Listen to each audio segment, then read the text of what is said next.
So this is the third part to this little activity. I'm going to put my name on my sheet just in case I want to send you a picture and I would know whose sheet is who. But I went ahead and did this activity myself because I want to make sure that I'm doing everything that I'm asking you to do. And my top sum was 7. My second place was 8.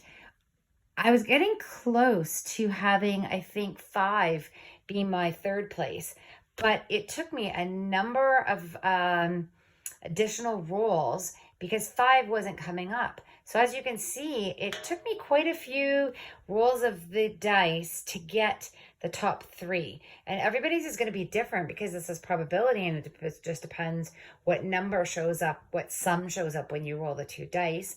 I thought that I would be getting my answer a lot faster, but it did take me more rolls to determine the third place, which in my case was a 9.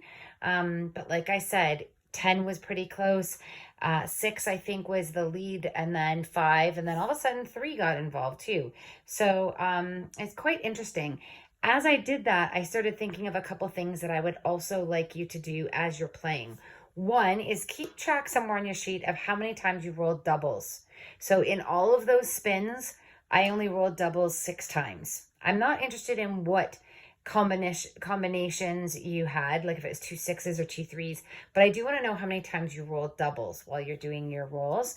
And then I would like to have a denominator. So how many times did you roll the dice so that we can then express our outcomes as fractions and percentages? So in order to find out what your denominator is going to be, we know that the denominator is how many times you actually do something in a probability experiment. So again, this is experimental probability because we're actually conducting something. We're playing a game to find out.